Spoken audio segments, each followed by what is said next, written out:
Magandang gabi guys. Magluto ako ngayon ng spicy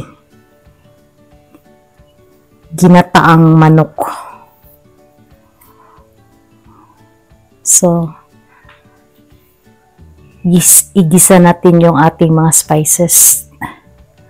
Hayaan natin mag-brown yung luya at saka yung garlic para lumabas yung aroma ng ating mga spices. So, naglagay din ako ng siling labuyo para may anghang yung ating ginataang manok. So, ilunod na natin yung ating chicken, yung native chicken.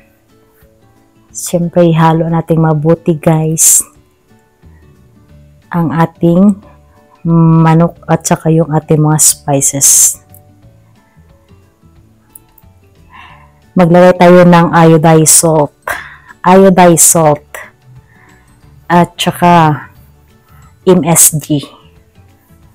MSG yung available sa ating kusina, so ito yung gagamitin natin na pang season. Konting MSG guys kasi manamis-namis na yung pure na gata ng niyog. So, konting MSG na lang. Konting iodized salt yung nilagay ko kasi magdagdag pa ako ng konting tuyo at saka oyster sauce para dagdag pampalasa sa ating ginataang manok. Konting tuyo. So, ihalo natin guys. Halo ng halo. So, takpan natin ulit guys para manuot yung mga seasoning na ating inilagay sa ating manok. So, ito na siya guys for 10 minutes. Medyo naubos na yung mga liquid seasoning na ating inilagay.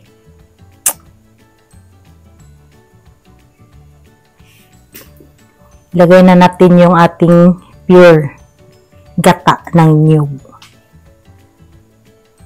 So, medyo konti lang yung ating gata ng niyog. Siyempre, dagdagan natin yan ng konting tubig. Konting tubig guys. Kaya siyempre maglagay pa tayo mamaya ng sayuti. Lagyan natin ng mga 1 cup na water or half cup na water.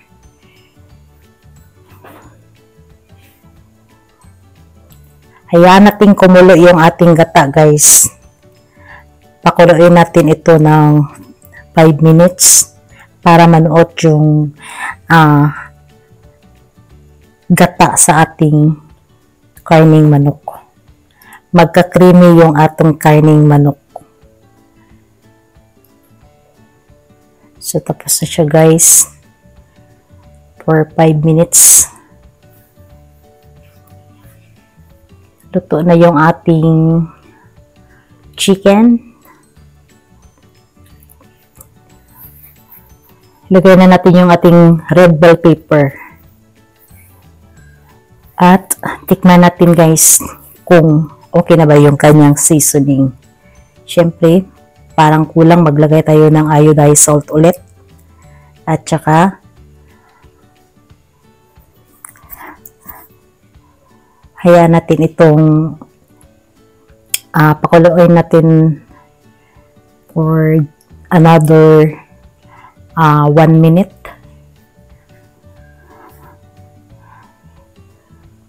Pagkatapos ay ilagay na natin yung sayuti. So, ito na siya guys.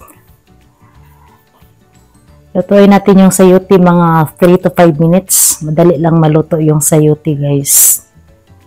For 3 to 5 minutes.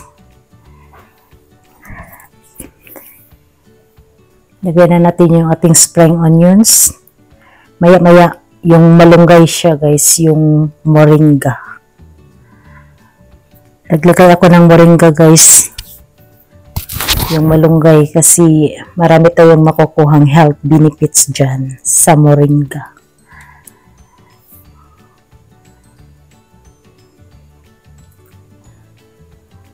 Dagdag health benefits. Yan guys, yung malunggay, the most powerful vegetables. The most powerful vegetable. The green leafy vegetable. So, ito na siya guys. Luto na yung ating ulam. Thank you sa panonood. Please, i-subscribe ninyo ang aking channel. Like, i-share pag nagustuhan ninyo ang ating video. Thank you sa panonood. God bless us all.